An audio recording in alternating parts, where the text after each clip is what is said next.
Well, he's in the process, so that even puts him in better shape. Wow. What hospital? Where's that? I saw Carl Bainey up there. Yeah, how's he doing? I guess all right. I have no way of knowing. Of course, Rob Gart. 6:30, we're ready to begin. Burlington City Council meeting number 20, October 15th, 2012, at 6:30 in the Thomas J. Smith Chambers. Would you please join in the Pledge of Allegiance? I pledge allegiance to the flag of the United States of America and to the republic for which it stands, one nation, under God, indivisible, with liberty and justice for all. Thank you.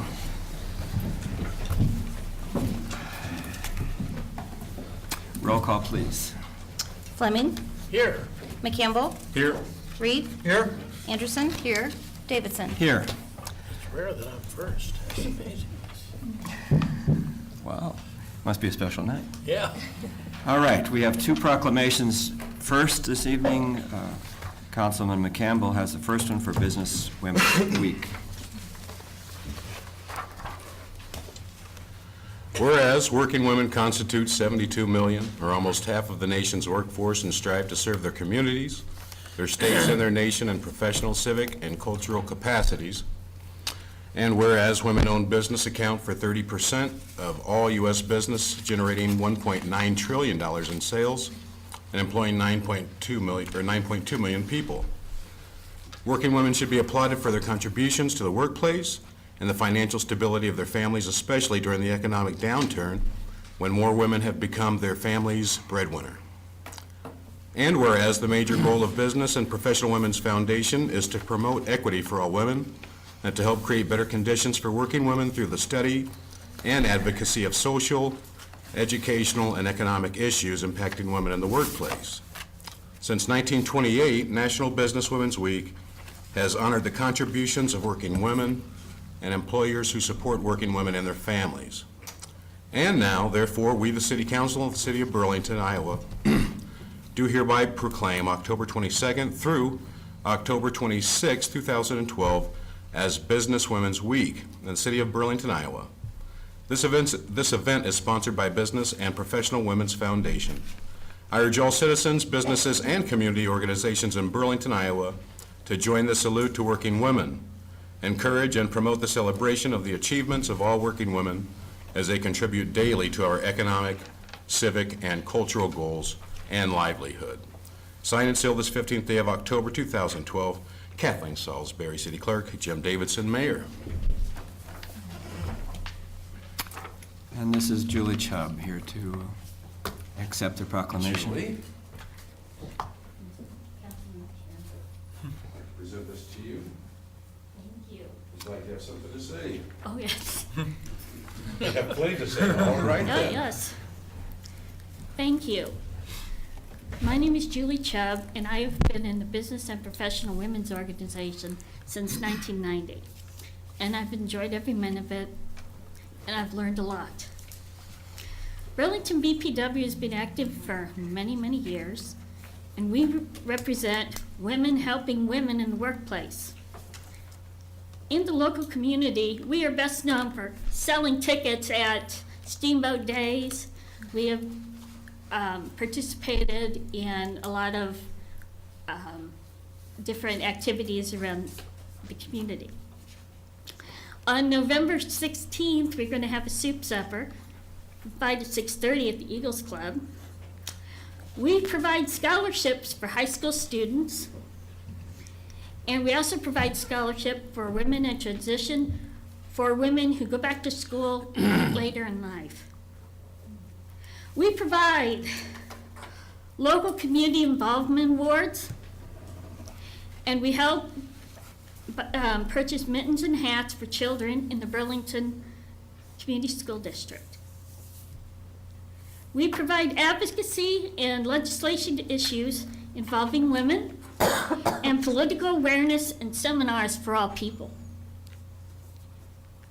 For instance, on October 11th, we had a candidates forum right here for the Des Moines County Supervisors, the Iowa and state candidates, which is broadcasted on KVUR and the local government channel. Also, please don't forget to vote on November 6th.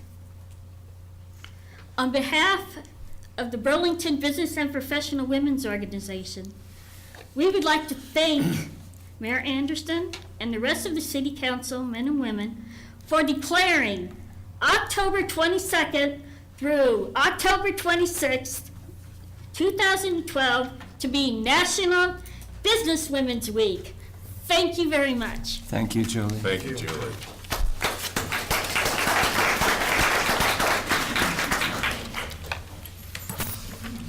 Next, we have a proclamation from Burlington United Way, Councilman Fleming.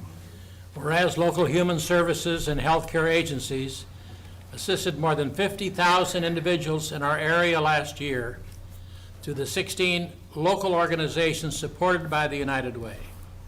And whereas verification of those needs and services were reviewed and recommended by 75 independent volunteers through a citizen review process, representing a broad cross-section of individual businesses, industries, and professionals from the private and public sectors. And whereas serving the needs of Burlington area residents is also a key priority for the City of Burlington government, and whereas cooperation between the private, public, and voluntary sectors is essential to meet the needs of our citizens. And now therefore, we, the City Council of Burlington, Iowa, do hereby proclaim September 12th through November 30th, 2012 as Burlington Area United Way Time. And we encourage all citizens of Burlington to join our United Way in carrying out its mission to increase the organized capacity of people to care for one another. Signed and sealed this 15th day of October 2012, Jim Davidson, Mayor. Kathleen, you're here, aren't you?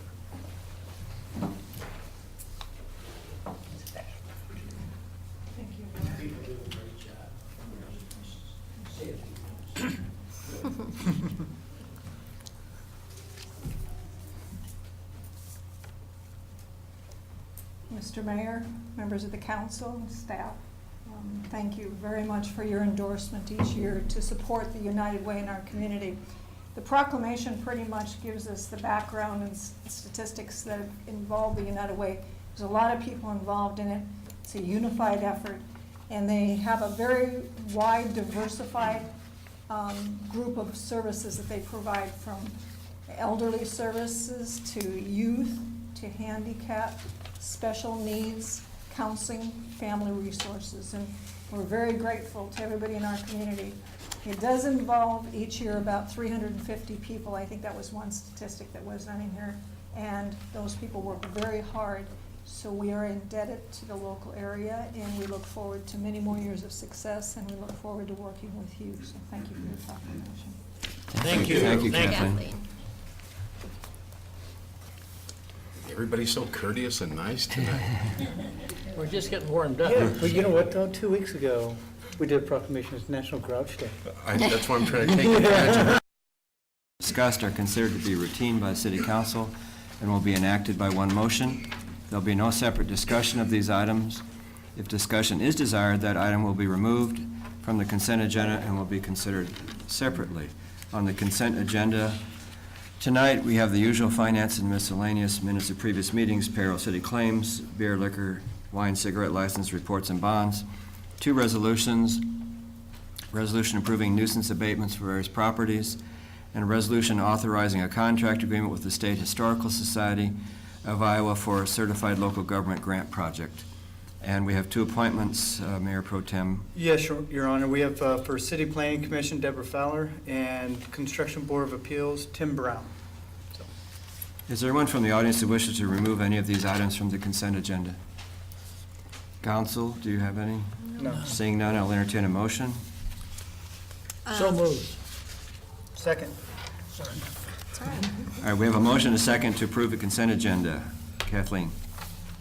Fleming, Aye. McCampbell, Aye. Reed, Aye. Anderson, aye. Davidson. Aye. Thank you, folks. Now, we have a number of public hearings to go through, and I assume most of you are here for specific items, and that's a good thing. I'm glad you're here. This is the time set for a hearing consideration of an amendment to urban renewal plan for neighborhood development program, urban renewal area. And publication has been made as required. So, Eric, are you up on this one, or are you going to do this, Jim? These are, you had some background in here, and I think that Stephanie gave you a little bit of an update at the work session, but the first two resolutions in here, or public hearings that we're dealing with, this one and the one following, are required under new law passed this last legislative session. The goal there was transparency, project-based new public hearing and amendment to the plan. Anytime we have a new project within urban renewal area, we have to provide notification to the primary other entities, which is the county and the school district, letting them know that we are considering specific projects to these urban renewal areas. And then we also have to hold a public hearing to amend the TIF plan to incorporate those specific projects within the plan document. In this case, on the neighborhood development program, urban renewal area, the project that is being considered to be amended into the plan area would be the Franz Hobart rebate agreement. And for those of you who don't remember, the rebate agreement is set up to be a 90% rebate for 15 years. And the way that works, this is separate or different from an actual grant, which we've done on some projects in the past. This is a rebate of taxes paid. So as Franz Hobart would make payments of the increased value, or based off of the increased value for their project, we would then rebate back to them 90% each 6 months. So if the valuation comes in less, we would rebate back less. If it comes back higher than what's anticipated, then we get to keep the excess. So in essence, this public hearing is just to amend the plan document itself to incorporate that Franz Hobart agreement. We'll have a separate public hearing later on the Franz Hobart agreement. Questions, council? I don't have any. No, I don't have any. I think Not on one. Anyone from the audience with questions or comments concerning the amendment to the urban renewal plan? Seeing none. Any further discussion? Okay, Not for me. I'll make a motion to close. Second that. we have a motion and a second to close the public hearing. Kathleen? Fleming? Here. Aye. McCampbell? Aye. Reed? You almost made me Aye. sit here. Anderson? Aye. Davidson? Aye. So we have a resolution to approve 2012 amendment to urban renewal plan for neighborhood development program, urban renewal area. Second. Any further discussion? Okay, Kathleen? Fleming? Aye. McCampbell? Aye. Reed? Aye. Anderson? Aye. Davidson? Aye.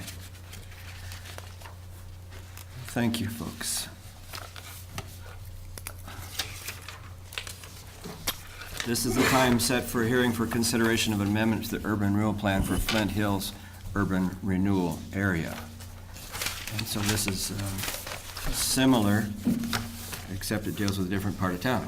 Flint Hills area, and this would amend the plan document to incorporate two separate projects. One, the $500,000 rebate to Greater Burlington Partnership with the sale of the spec facility, and the other being the Weingard rebate.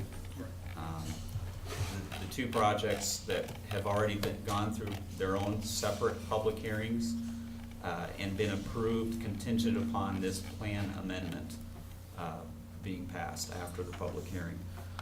Those tax rebate amounts, the Weingard one was, I I can't remember what it was, 1,330,000. 380, yeah, 380. yep. And it was based off of a 75% rebate for the first 5 years and 50% rebate for the next 5 years. The Greater Burlington Partnership was a not to exceed $500,000 rebate, 100% rebate of increased property taxes for the first 10 years. Again, those are rebates. We're not forwarding any cash to under either of these scenarios. As property taxes are paid on these properties, we will reimburse them a portion of those property taxes based on the percentages in the agreements. Okay, questions, council? I'm none. Anyone from the audience with comments or questions concerning the amendment to the urban renewal plan for Flint Hills? Seeing none, I will entertain a motion to close. Motion to close, Your Honor. Second. We have a motion and a second to close the public hearing. Kathleen? Fleming. Aye. McCampbell. Aye. Reed. Aye. Anderson. Aye. Davidson. Aye. Your Honor, I have a resolution to approve the 2012 amendment to urban renewal plan for Flint Hills urban renewal area. Any further discussion, council? We need a second. We need a second. Oh, I'll second that. Okay, thank you. We have a motion and a second. Thank you, sir. You're welcome. Kathleen, please. Fleming. Aye. McCampbell. Aye. Reed. Aye. Anderson. Aye. Davidson. Aye, thank you very much. Now, we're moving to the next public hearing. This is the time set for hearing consideration of a development agreement with Franz Hobart Management Services, including annual appropriation tax increment payments in an amount not to exceed $1,244,333. Are we going to have Jason talk about this, or Rob, or? I think Rob's Jason pointing has his this one, finger. Rob has the other one. Rob's pointing the finger. All right, good evening. He's Jason doing it. Hutchison with the Greater Burlington Partnership. Good to be with you again. We presented this full plan to you several weeks ago, and we had some additional discussion at your work session last week. It's always good to have visuals. Quick recap: 58 upper story units, rehabilitation of a major facility in our downtown area, 1 and 2 bedroom units with the first floor commercial, $10 million project roughly. Projects of this size and scope don't come around every day, and the competition for capital is significant. With me tonight are Steve Freebert with Downtown Partners and Jim Hobart with Franz Hobart.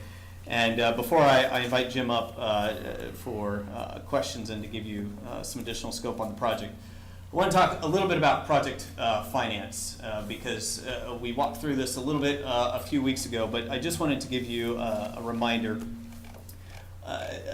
The community investors that are looking at this project have made investments in similar projects in other communities. An example is downtown Dubuque, which is certainly a community that we do a lot of benchmarking with. And a similar project, the requirements to get that off the ground were a $10,000 grant per unit payable by the city to the investors. A ready parking solution in downtown. When you bring 58 units, you need to have a ready parking solution. And also a 100% TIF rebate for 15 years.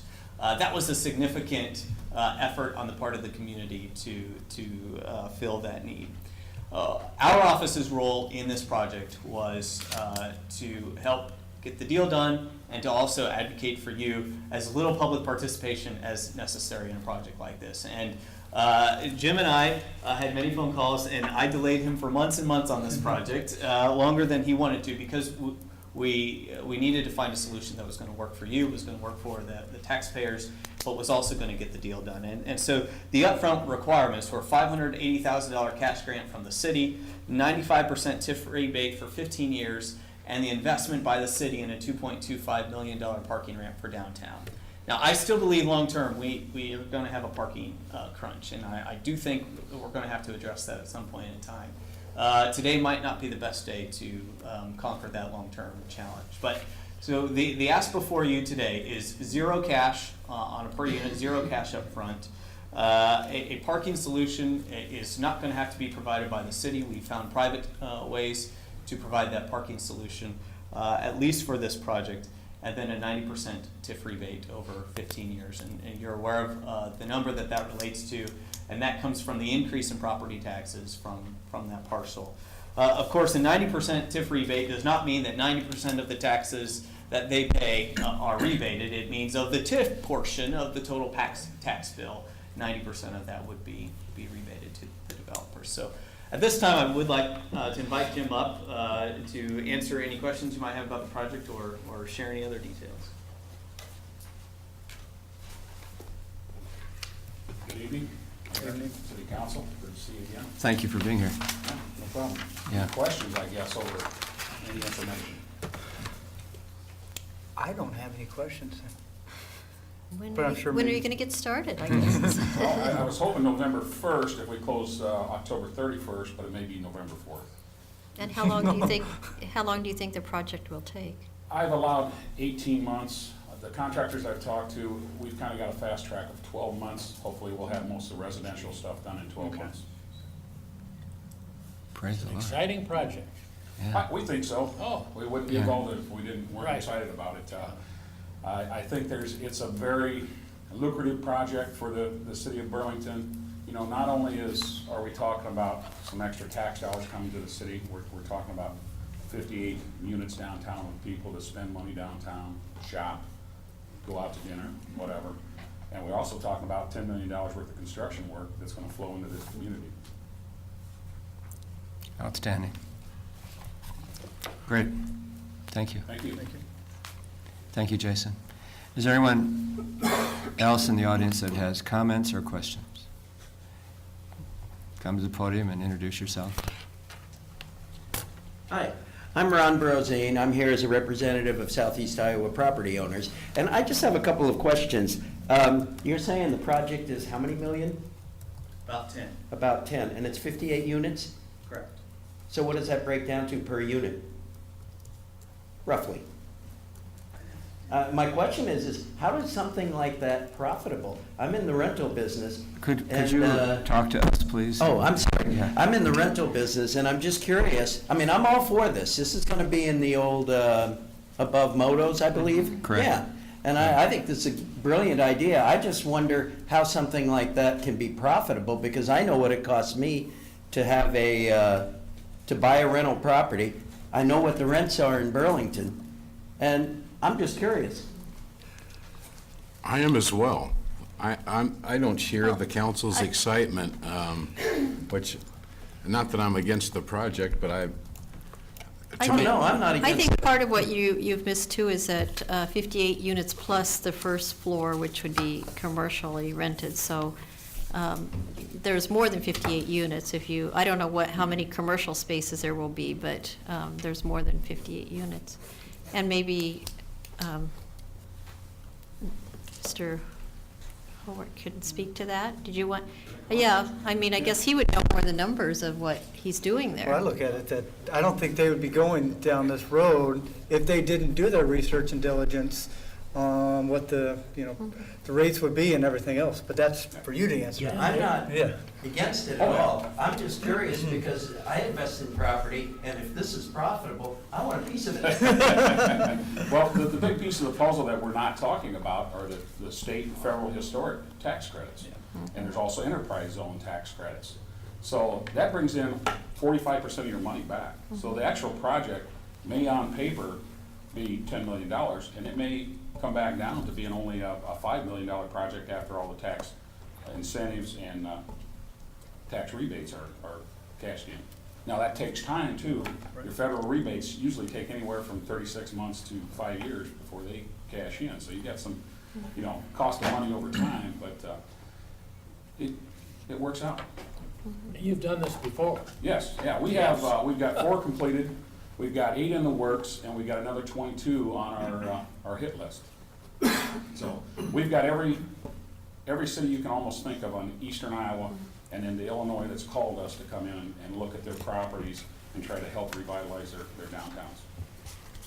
I can give you a list of cities, starting with Dubuque, we're in Quincy, Illinois, Monmouth, Grinnell, Iowa City, we've done one already, Cedar Rapids, Waterloo, Fort Dodge. We haven't done anything in Decorah yet, but we've been asked to come up and talk to them. Clinton, I'm working on one in Clinton right now. Galena. Where else? We're going to Keokuk to look at some property. Fort Dodge, we've got 4 there. So we got quite a few properties going. Is it true that you're interested in some properties in addition to the one thing we're talking about? Definitely. Every city we go into, we want to have a large enough footprint to open up an office, to employ a manager, some maintenance people to take care of the properties. We're not, and we don't take and flip any of our properties. We hold on to them. We have our own property management part of the company, so you won't see us come in and get these things done and turn around and sell them to somebody else. We'll hold on to them 10 to 15 years. Great. Okay, thank you. Is that your question, Mr. Brosine? Okay. Yeah, pretty much, those numbers start to make a little more sense. He's breaking it down to, without the commercial property, if we ignore that, he's breaking them down to roughly 100,000 a unit. Correct. Right, and at that, it's more or less affordable on an upscale unit, and 50-some units, I don't think they're gonna significantly impact my rental market. That's a whole different ballgame. Right.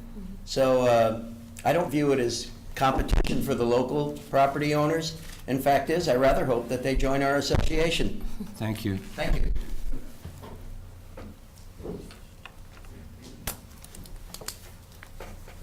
How everybody doing? I'm Arthur Gordon.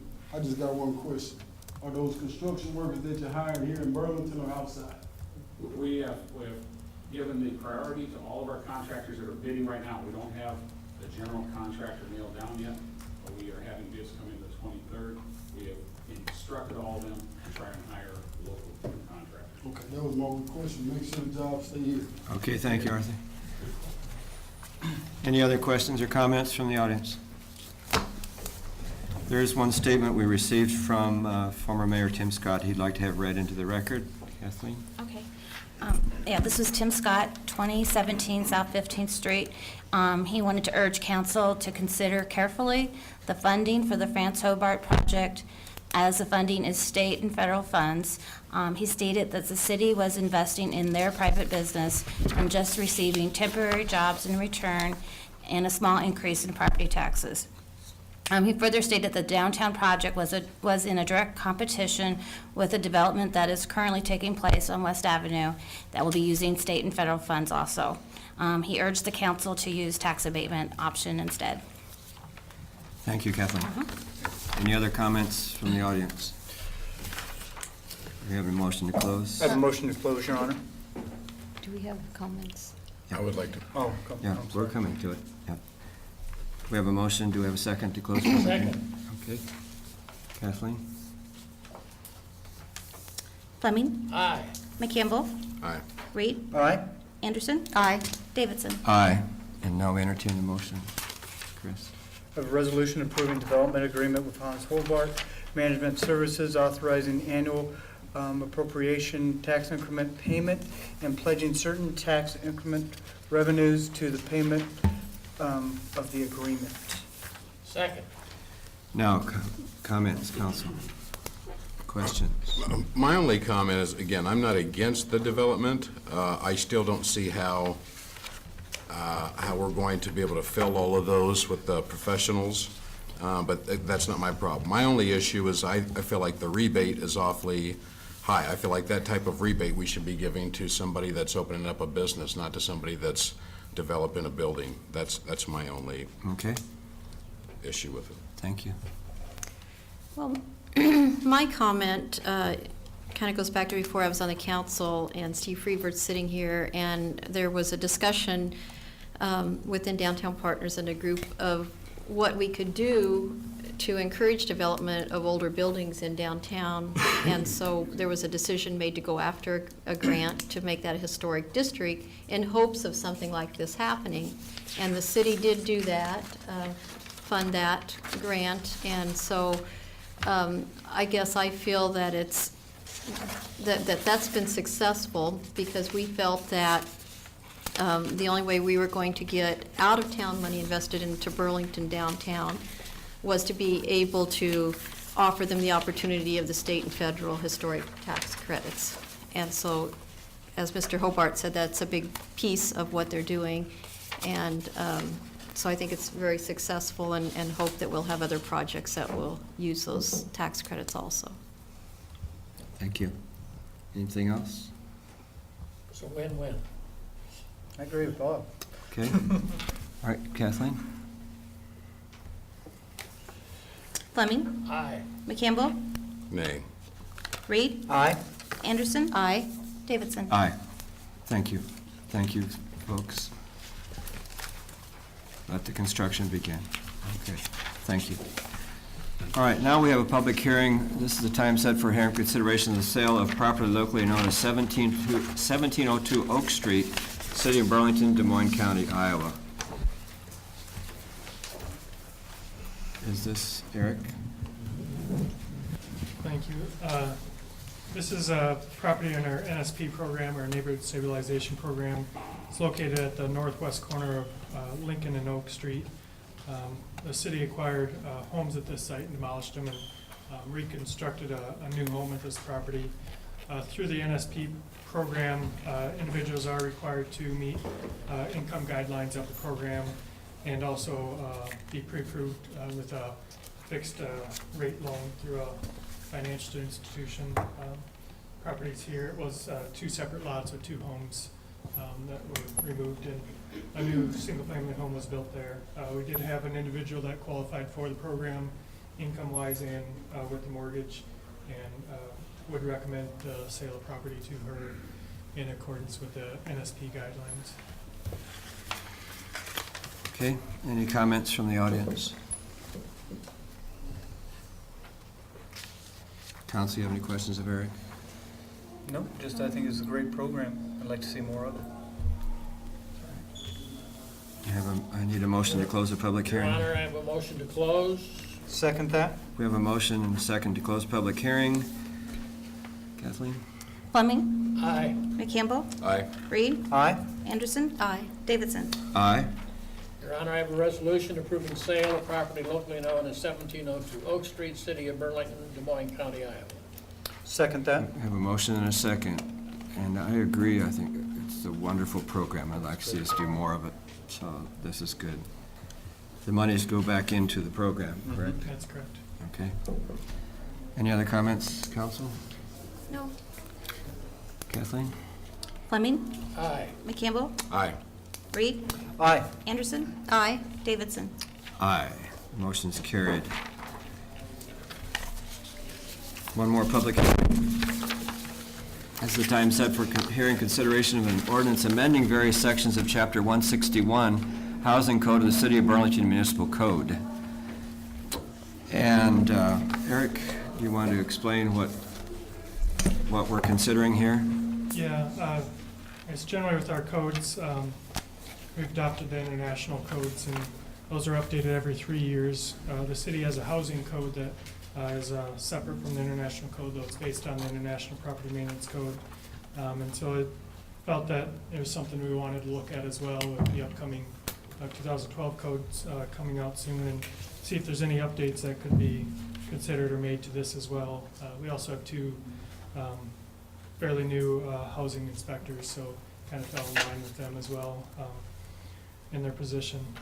So going through the housing code, we're looking at a few updates and changes to the code.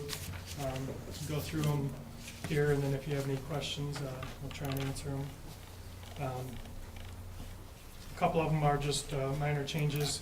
Looking at having the payment prior to the inspection. Individuals can pay up to the inspection, but need to pay it before the inspection occurs. Having a owner or authorized representative at the inspection. We've had instances where tenants were the only ones there, and it was difficult to get answers from them or to relay some information, so we felt it was important to have someone there that had some knowledge on the property and we could relay our information to. As we go down the list, 106, 160, 107, some minor changes to the building code, making exception for sprinkler systems and kind of clarifying the window size on that.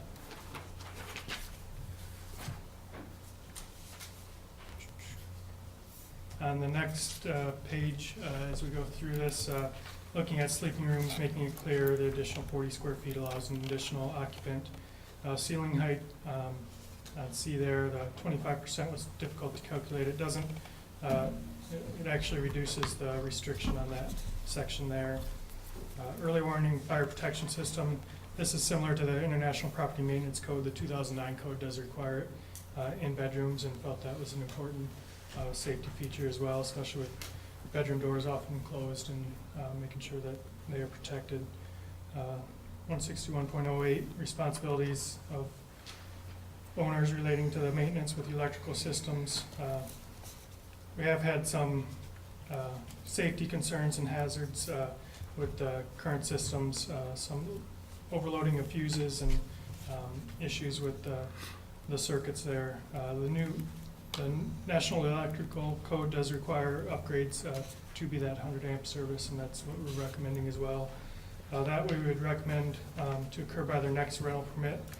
So at their next inspection, whether it's next year or 3 years from now, we'd give them until their next permit to make that update. So for a single family, it'd be a 5 to 9 year requirement. For multiple, it'd be a 3 to 5 year time frame to make that upgrade, since there is some cost there. On the last page, the primary item here is the pest extermination, and I think that's probably the most discussed portion of it. As we went through the code with the inspectors, this was one item that we talked about as a potential item that could be added to help kind of clean up the community. There has been some issues with pest infestations in properties, and it's something that carries from property to property, and felt that this could be a proactive measure to implement within our code. And so what was written here and what was before you was a quarterly extermination program required to be maintained by the owner by a licensed pest management professional. And that would start January of this year. It's a 4 times per year maintenance program. Wouldn't necessarily involve spraying if it's it could include setting out bait boxes or different things based on the condition of the unit. But that was one item.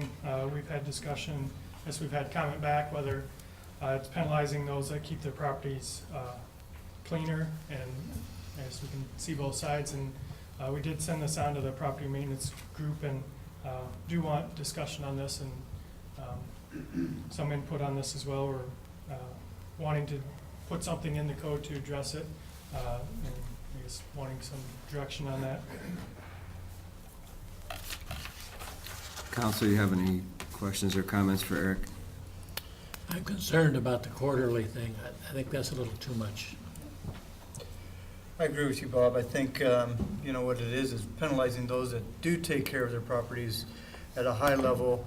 And I would like to see it, if there is an infestation, then something needs to be taking place instead of just totally being, you know, jumping all in, because, you know, it's penalizing the good homeowners and the good renters out there, because I think they probably already do it in some sense. But then if there's an infestation, then make them say have to go for next quarter or for a year, saying every quarter you need to do the extermination, and then have them, you know, we do our inspections, look at that. You know, that's my take on it. I don't know what others are. I'd like to see it maybe cut in half, instead of quarterly, maybe twice a year, to take some of the pressure off of some of the landlords. And I still think we need to be proactive in it. It spreads. You can bring it in on shoes from somebody coming in to play in your house, and or your apartment or whatever. I still think it's something that does need to be addressed, because it still is an issue. As for me, I'm totally against the way it is written, because a lot of people maintain their properties and don't have a problem with infestation. It does penalize those people. I do agree with Chris that if there is a problem, then maybe do it quarterly for a year. But you know, I even look at to read the third paragraph, any lack of verification shall result in a $25 per unit penalty. That's probably less than it costs to Spray it. exterminate it, so I don't think that makes much, I think the whole thing needs to be rewritten. I mean, I would like to not have a problem in this town too, but I don't agree with the way this is written. I think there's a limited number, and I guess the other thing I don't like about this is that it puts it all on the property owner when often it is the people who are renting who are bringing it in. And so I guess I'm wondering, can a person write a lease that says if your apartment becomes infested, then your rent's going to go up $25 a month? I mean, it seems like that makes more sense to me, because then the person renting the property would not try to have, you know, a bug problem, to not have to pay the other $25, because the way this is written, if they see a few bugs, they'll think, well, you know, we're going to get sprayed in a few months anyway, so what? You know, it's just not putting anything on to the person who might have created the problem. So I think that there needs to be something written in a different way. I wish there was, I guess I wish, I don't know, can you write that in a lease? Can a person put something in a lease saying that if you have, maybe, is that legal? I mean, I don't know. You probably could. I guess, you know, I think that would be what I would suggest more, to say, you know, if you're leased from me and I see you keep having a bug problem, then, you know, you're gonna have to pay $25 more a month, and so you can get it, so I can get it sprayed, because this to me is just asking for trouble. Why would anybody care if they know it's gonna be taken care of? And also, I guess, for people who do take care of their properties, for me personally, I would not like all the chemicals, I guess, to think that, I don't want those chemicals. I get a general feel here, a consensus that we don't like this, Eric, and it's not probably going to pass, so. I'll second that motion. We are on a public hearing, so we are entertaining comments, but understanding that, folks, you understand, sounds like this is not going to pass, so keep that in mind when you come to address this, please. I want to pass out what our, Please do. Ron Brosine. Thank you. Southeast Iowa Property Owners. I keep forgetting that. You who know me know that it's extremely difficult for me to capsulize. I'm the kind of guy who can talk for a half hour on the wrong number. Okay, well, you got 3 minutes then. I know. I'm not going to go through this whole thing, okay? I don't think I have to, because it's not going to go tonight anyway. So in the sake of time, the first thing I was going to ask is if it's within my ability to ask about a consensus, because if it's not going to pass anyway, there's no sense in me wasting time. It sounds to me like the general consensus. Is we're going to table it, and we'll work with, Eric and I had a discussion about it. This gives you our point of view. The last page is the thing from the Hawkeye, the editorial that the Hawkeye put in, which substantiates our position. And I highlighted on the second page what Becky Edgerton, the Section 8 coordinator, said, which in a nutshell is, how will it cure anything without educating tenants? You guys touched on that. I think it's important to point out that those of us that maintain our properties are all for inspections. My first paragraph says that the inspections department is addressing real issues with the best interest of the city in mind. We support it. Those of us that maintain quality rentals see the value of rental inspections, because we're at a competitive disadvantage over those who do little to keep their properties up. So I'm all for the inspection process. And with that, I can address each one of these, but I don't think that's necessary. Thank you. I'd like to go to the work sessions when you have them Right. and give our feedback. Yep, thank you. As probably what it sounds like to me is we would entertain rewriting to consider some form of, if there's a problem, then you go to this step. But I have how a do you feel page about out of the Cedar Rapids. What Cedar Rapids does is they do have a complaint department. The first thing the complainant has to do is inform the property owner. Give them a chance to correct it. Because they may not know. They may not know. I don't know if I have bugs. I didn't find out we had bugs in one of my units until we had an inspection. And we have one particular tenant in the fourplex. Because of his housekeeping, I flunked the inspection. And Shane, you know how my units are. You've been in them.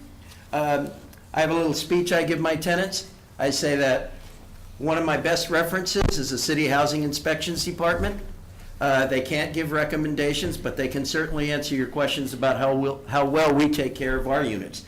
We're going to check your references. We don't mind if you check ours. I don't know how many of the tenants actually call the city, but I have no objection if they do.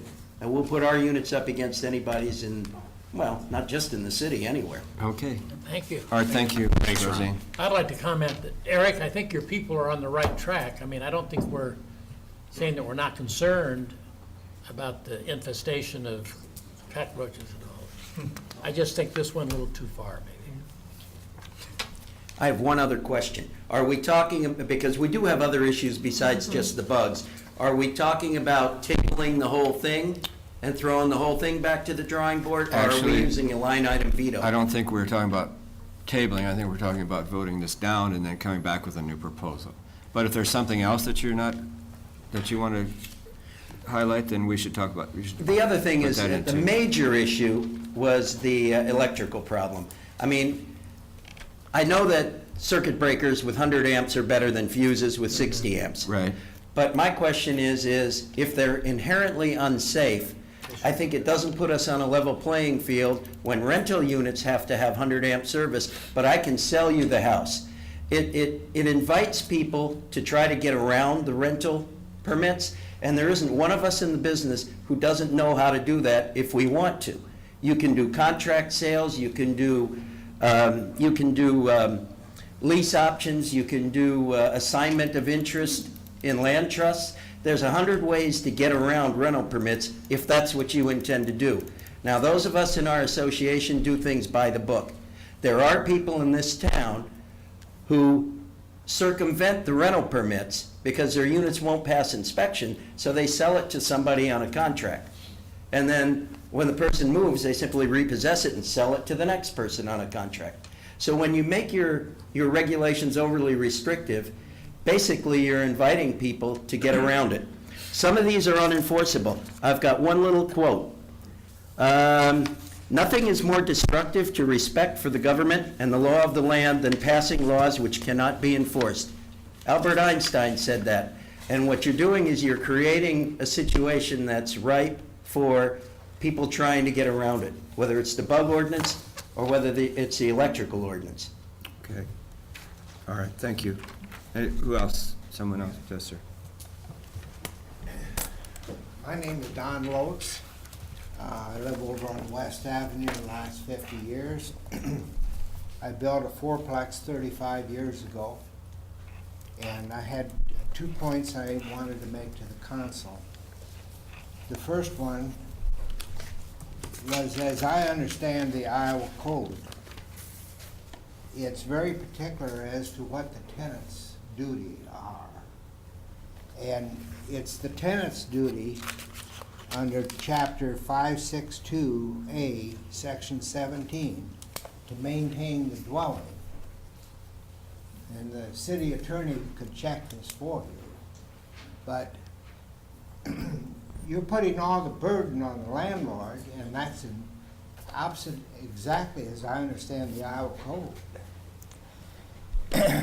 But I'll leave that to you and the city attorney as to what, whether you can pass something different than the Iowa legislature intended. Okay.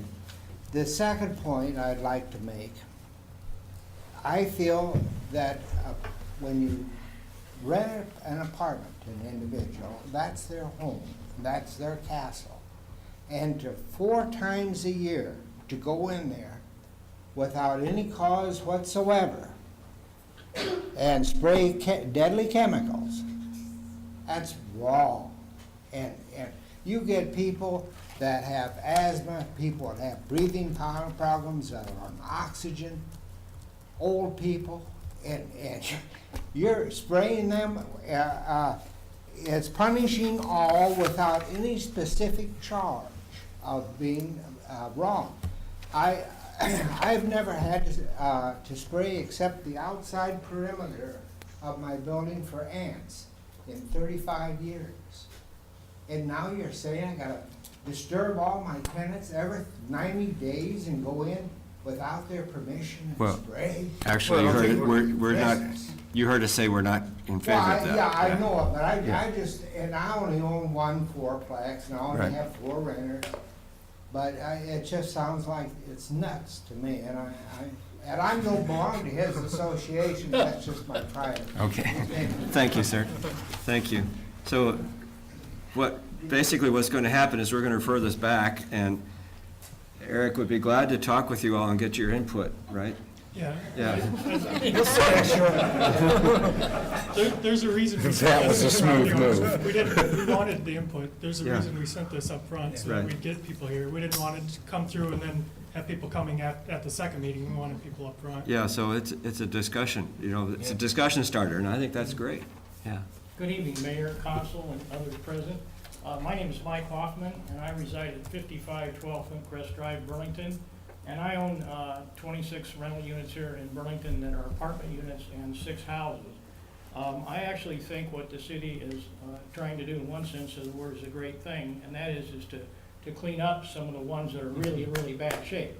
But since owning the Amner apartment since 1991, I don't believe there's ever been one phone call ever made to the city of Burlington about a pest in the apartment, whether it be a cockroach or a beetle or whatever the heck it might be. If I get a call as a landlord, I've never had one about cockroaches, but if I get a call like I get a call once in a while about ants or Asian beetles, I go over and take care of it. But I think where the good point of what's being brought up here is that I think if there's a tenant out there that does indeed have roaches or whatever it may be, and they call somebody calls the city inspector's office, and the city goes out and sees that there are roaches there, then I think it's a great idea for the next year, maybe having 4 inspections until a professional has totally cleared that. But, you know, if we actually had to go through this, and I understand everybody here is pretty much not for it, but we would be kind of in getting into their privacy a little bit. We get into their privacy once every 2 years, and man, I post notices, make phone calls, and even when Eric's staff comes over, I still always got somebody that doesn't show up or doesn't have their apartment unlocked. But 8 times a year, my tenants would say, "What is going on here? We've checked now for 16 times and we've yet to find a critter." That's all I have to say. Thank you, Mike. My name is Shelley Morton, and I live at 901 North Fifth. And as far as being a landlord, I've been on both sides of the scale. I used to manage the Burlington apartments, and now it's just down to the one little carriage house in the back of our property. I think that you will find most of the apartment complexes, you know, where you've got people on top of each other, you're gonna find that they've already got a spraying program. In let's hope. I mean, we did at the Burlington. It was maybe 3 times a year, something like that. I mean, that's in your own best interest. Now, in the 14 years that I've had this carriage house, we maybe had somebody go in once. I mean, we just don't have any problems. And I think that again, a quarterly inspection program is excessive.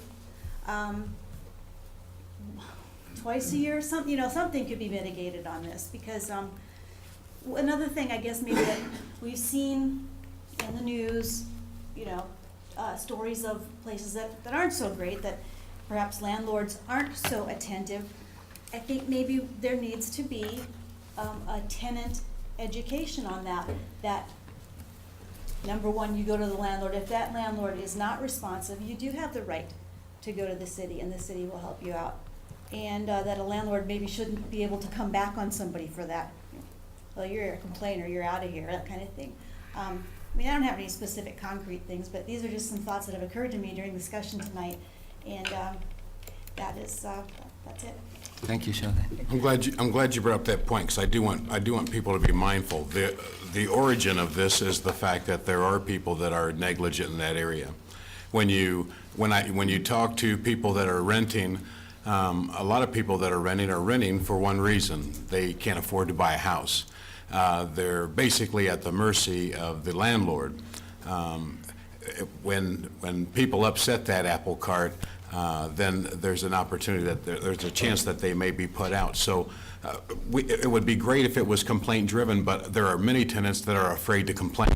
So I just want everybody to understand that there still has to be something done. I agree with what everybody's saying, but there still has to be something done for the tenant that is afraid to speak out because they don't have the, there are some people I know of a person right now, they said they're afraid to complain because they were poor, they didn't have the money to move in, the landlord bypassed the deposit, and they felt like that was them holding something over their head, and so that they were afraid to complain. Ron?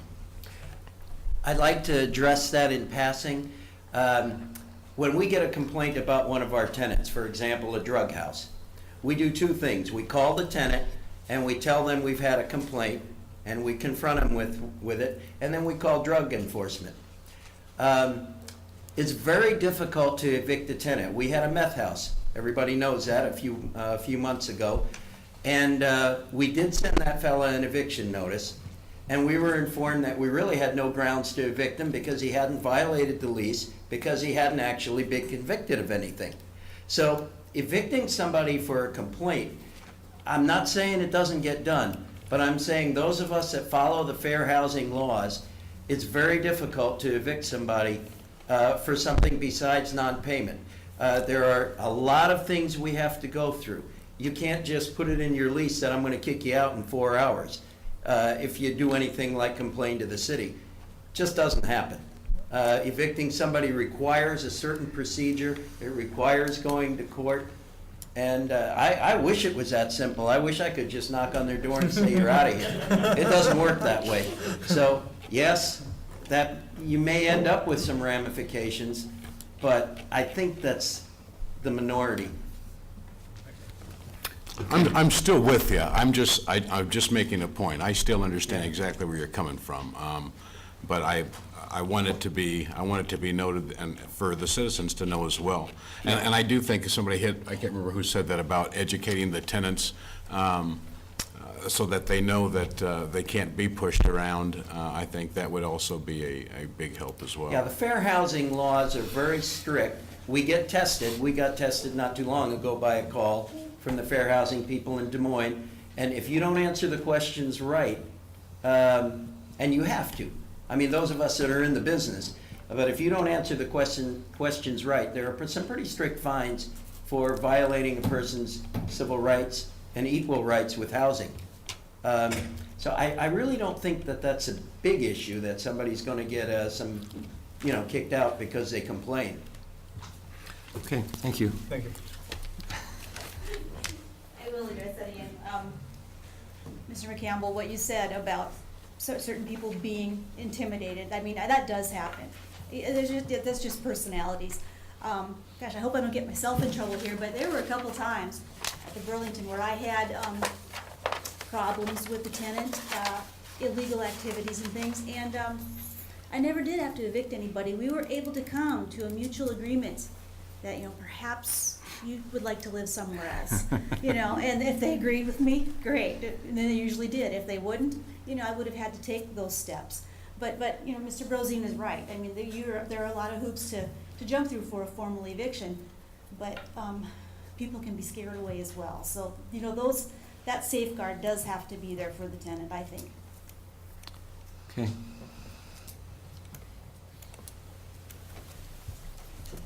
Brad Cranston, 501 South Garfield. Hi. And our church has a apartment building. That's my interest here. An apartment as in a duplex. We house our assistant pastor there and some teachers. So we use it ourselves, but we're still under the city code for apartments. And in the years we've owned that, I think we sprayed it once or twice. In fact, we just sprayed downtown. I don't know how the rest of the property owners downtown, but every so often we get the great big cockroaches that show up in the church. They want to come to church. They need to be saved. I will tell you this, it is definitely in my best interest to spray the building as soon as they show up. I'll guarantee you that. You get some elderly folks and they see a 2-inch long cockroach going across the floor during church, and it's not a good thing.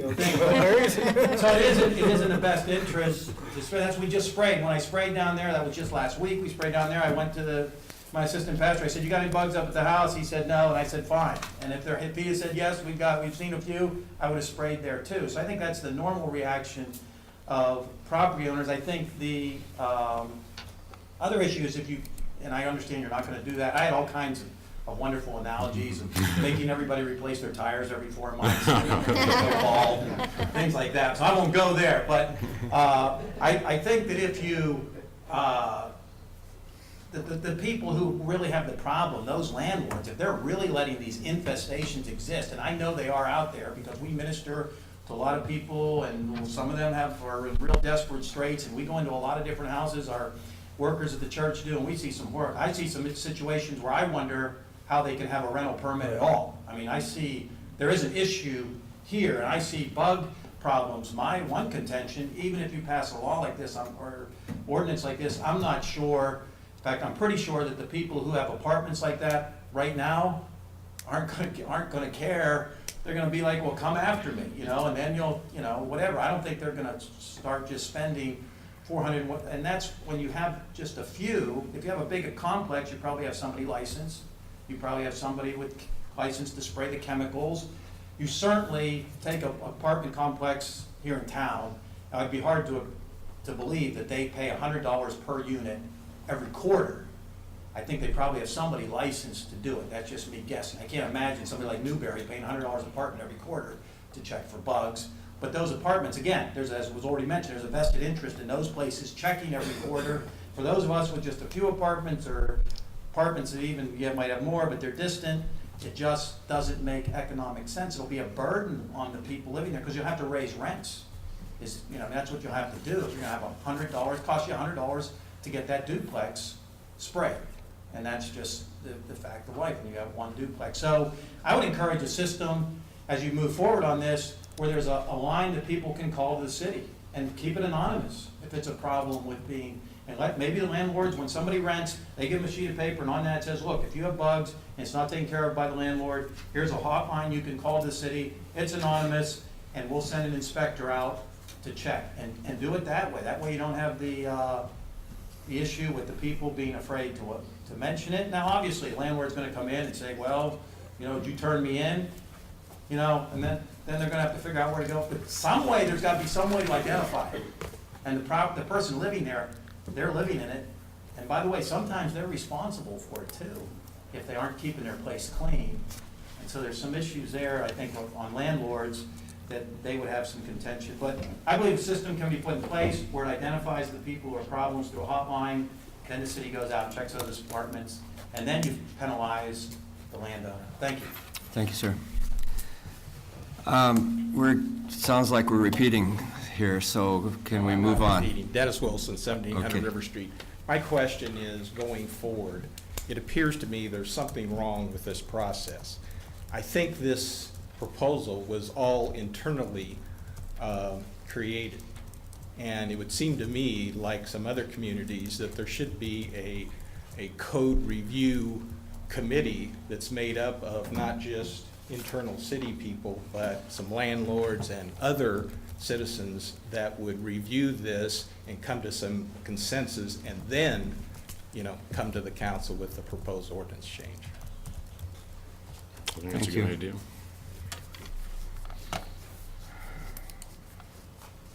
My name is Becky Shockley, and I live on North 5th Street in Burlington. And I know you agree with all of that, and you're not going to go forward with it. So I just have a couple of questions for Eric and his crew. It appears that this came across, they were trying to revise some of the code to reflect a new code change that's coming up. And I'm trying to figure out why they decided to add all this other stuff that just really made everything else real foggy. Because somebody didn't feel good, probably they had a rental inspection, they got bug on their hands or something like that. I'm just guessing, I don't know. But I mean, maybe they could take it back and make it a two-step process, where they really just revise the things that are required so that the rental code meshes up with maybe the federal code or some other code that they're trying to mesh up with. I didn't take from his comments that the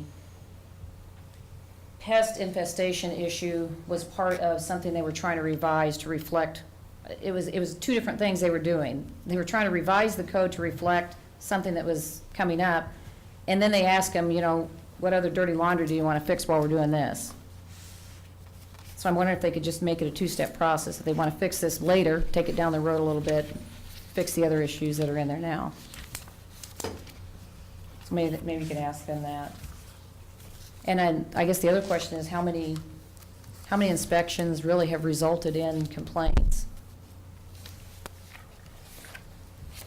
The infestation complaints. Maybe that would be something you could ask them to bring back when they're bringing back this other piece of it. Okay, And I thank the council for shoving this one down the road. Thanks. Thank you, Becky. I agree with you. We're getting redundant. I want to add a commercial. I was here as a representative for the association. An association like this is a bit like herding cats. Everybody's got their own issue, okay? I would highly suggest on the commercial that anybody who has an interest in this type of thing, come to our meetings. We can kind of get our act together and then come to Eric with where we're coming from. Because you're getting all this stuff thrown at you from all different directions. And that's why we have staff, because they Yes. they make the recommendations. Exactly.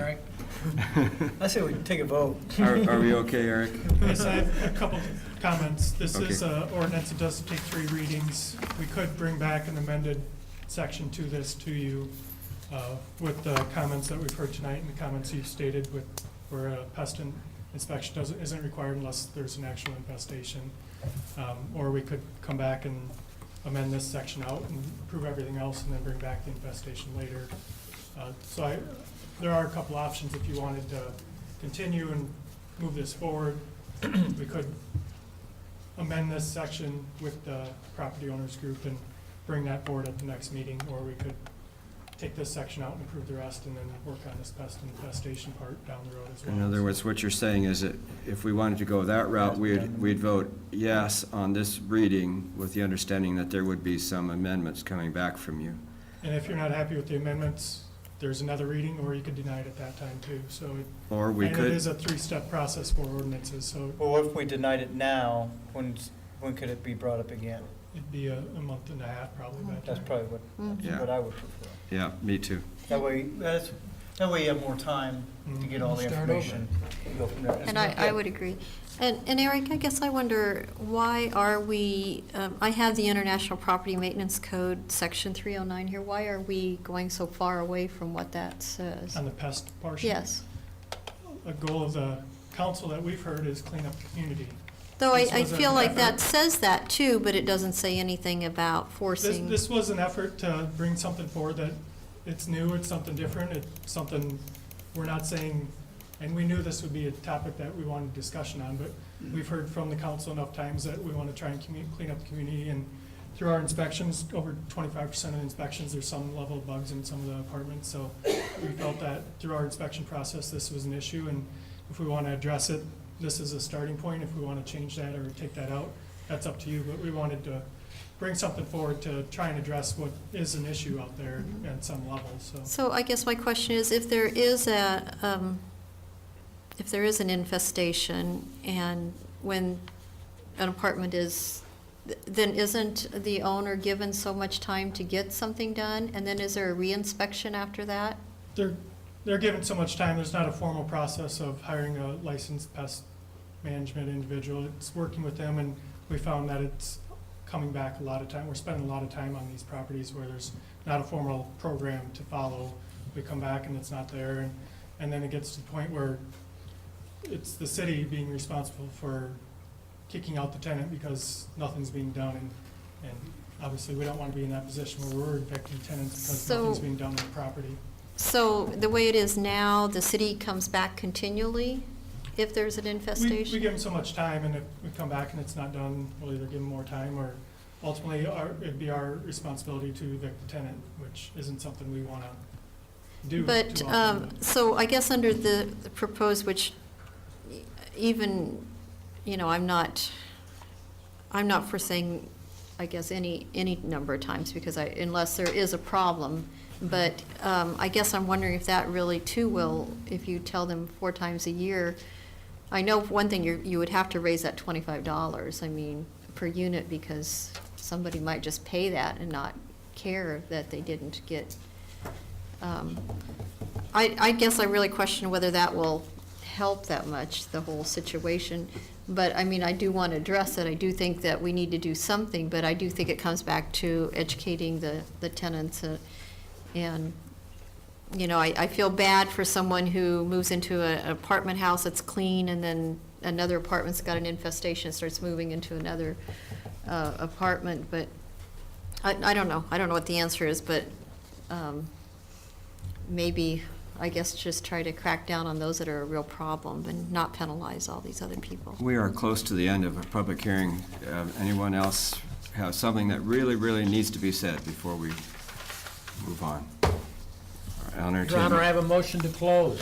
Second that. I have a motion and a second to close the public hearing. Kathleen? Fleming, Aye. McCampbell, Aye. Reed, Aye.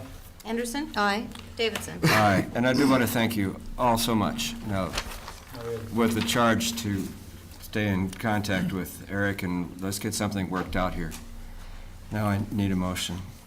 Your Honor, I have a motion for preliminary adoption of the first reading of an ordinance amending various sections of Section 161, Housing Code of the City of Burlington Municipal Code. Need a second. Second.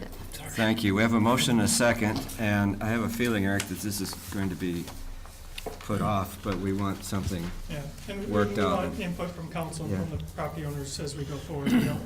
We want the input during discussion and from the You have to start property owners. somewhere. And I applaud you for bringing it forward. Thank you. Okay, Kathleen? Fleming, No. McCampbell, Aye. Reed, No. Anderson, No. Davidson. No. I meant to say no. Motion, I'm killing myself tonight. motion She's is, sitting right next to you, pay attention. motion is defeated 5-0. voice lost. I'm Right, still Kathleen? Pardon? Is it 5-0, or does it have to go in because he's? Yeah, he said, yeah, it's All right, so 4-1. it's 4-1. Sorry. Motion's defeated 4-1. Thanks, Kathleen. The Campbell, MC. All right. Thank you so much, folks. This is the way things should work. We appreciate that. Thank you. Now, Mr. McCampbell, we have a resolution.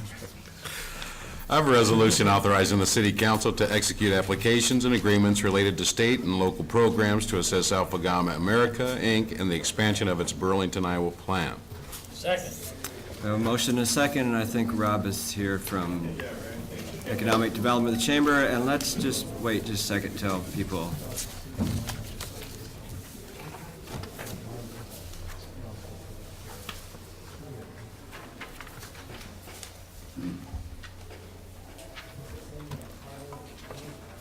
Can you tell them to go outside? Folks, if you're going to have discussions, would you please go outside?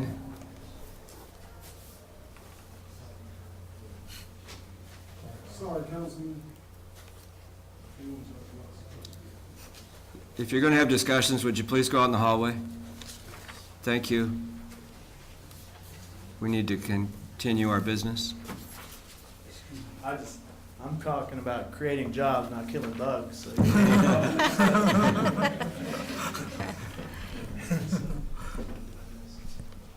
Well, thank you very much for having me this evening, Mr. Mayor, Councilman. I am here to ask a very simple question to you, and that is that you approve the application for enterprise zone for Alpha Gamma America. They will be expanding their operations here in Burlington. They're moving a line from Italy all the way over here to supply a customer they have in America. They'll be creating 14 jobs and with a $1.3 million investment. I'm here to talk about that. If you have any questions, I have Mr. Dino Sacchetti and John Dockendorf from Alpha Gamma to answer any questions about the project. So, if you have any questions. Turn it over to them, that's fine.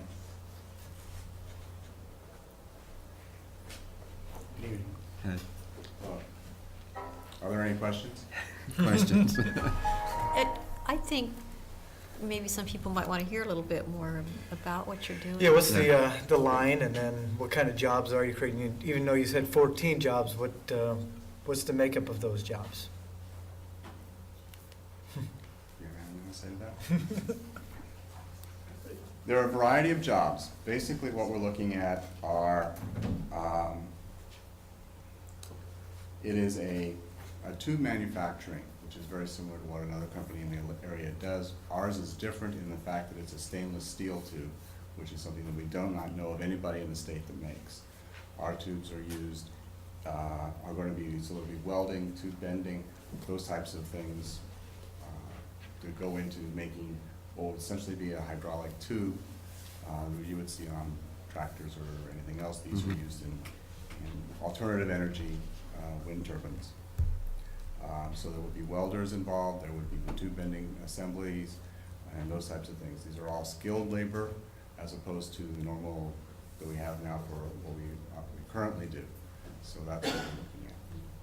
I see. The exact makeup of the 14 employees is two quality engineers, 4 welders, and the rest is machine operators. Okay. But these are, specialized operators. Like we're talking about the furnaces, brazing machines, and stuff of that sort. So. Yeah, the reason why I ask is people that are watching at home, so they have better understanding of the Yes, makeup. So, well, to let you understand, these people will have, from the welders to the last machine operator, they will have to go through some intense training.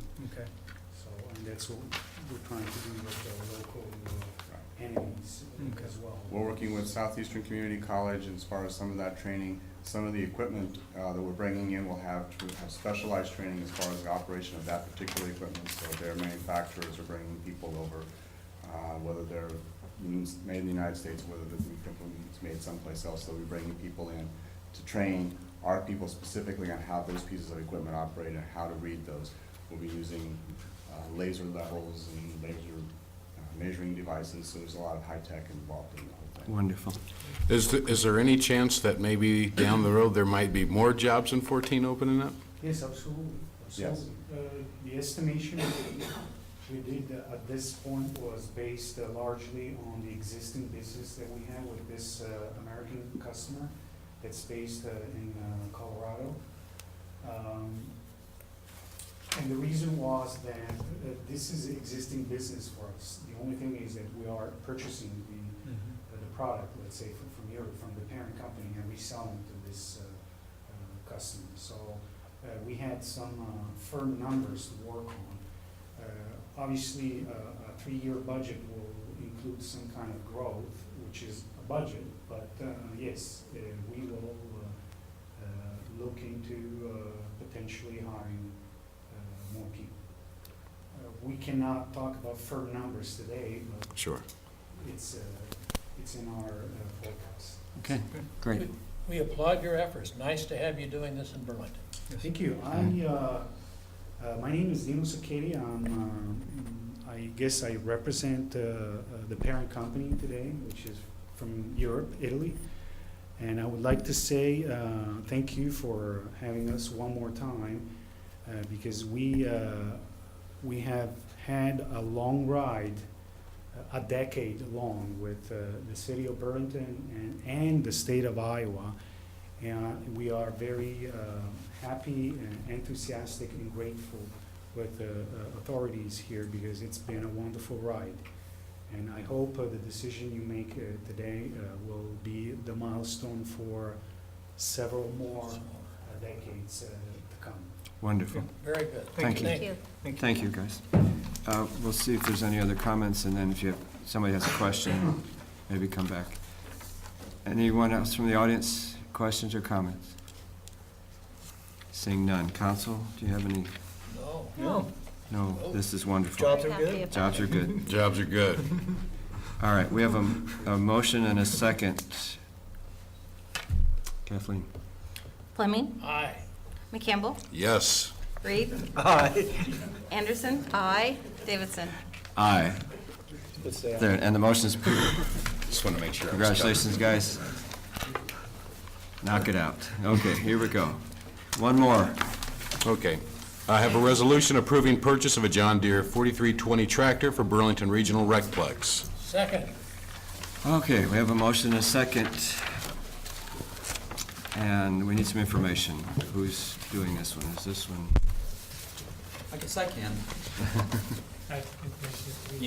You have the information, but this is an item that was submitted into the budget the last cycle, but was not included in the budget. I don't know that it was ever formally disapproved, but it wasn't included. And it's one that I think you'd had put off a couple of times already. It is a priority maintenance item. And they felt strongly enough about this that they tried to figure out how they could make this project work when it wasn't budgeted. The purchases for the tractor, $32,484.96. They are foregoing the purchase of a pickup in the Parks Department for a truck with Tommy Gate. They're also had, what am I also missing here? Last paragraph. That you also had two other items that came in under budget, and those were the general quarter statute, helped you to make up what was left of the difference anyway. And the other one was some equipment out at the Flint Hills Golf Course, $48.95. But we do have the identified funding sources from items that have been budgeted to be purchased that can make this happen without going over budget. So basically, it's just a matter of shifting. Yes. Okay. Anything else, Eric? Okay, thank you, Jeff. Any comments from the audience? Council, any comments? I don't either, but I want to wait for Mr. Fleming. Is that okay? Okay. Do we need to? Sure, we could get to the right. Well, yeah, but, you know, he should. While you're he's waiting, supposed- I will note, we didn't mention it on the enterprise zone. We have there's a committee. Is this correct? Eric, what's the committee that approved this already before it came to the council? The enterprise zone? Yeah. You Yeah. have an enterprise zone committee? Enterprise zone, the Burlington Enterprise Zone Commission. Yeah, and so that group had already approved this. That wasn't mentioned as we went through this process, but we do have a formal process. Any enterprise zone application has to go through that body before it comes here. They review it, it needs their approval prior to coming here, and it did get that. Okay. There he is. We're waiting on you to vote. I was going to shut the door. We call you a surprise. Okay. Thank you, Jim. Okay, Kathleen. Fleming. Aye. McCampbell. Aye. Reed. Aye. Anderson. Aye. Davidson. Aye. Thank you. Motion is carried. This is the time set for comments from the audience on any issue that's not already been discussed. Seeing none. Council, have any comments, reports? We like jobs. City manager. I unplugged it by mistake. You ready? Yes, sir. Just a reminder on a couple of That's what different things. Tomorrow, the League of Cities is holding a regional fiscal conditions meeting up in Coralville. I think that Mayor and Councilmember Fleming were planning on going to that. I don't know if anyone else was or not. That's tomorrow night at 6. MFP RSI, Municipal Fire Police Retirement System. Rate forecast is out for this next year. Currently, we're at 26.1% that we pay into that system. Next year, it'll go to 30.12. Last indications I saw next year, that'll increase again. And the hope is, based off of current projections, for it to slowly decrease after that.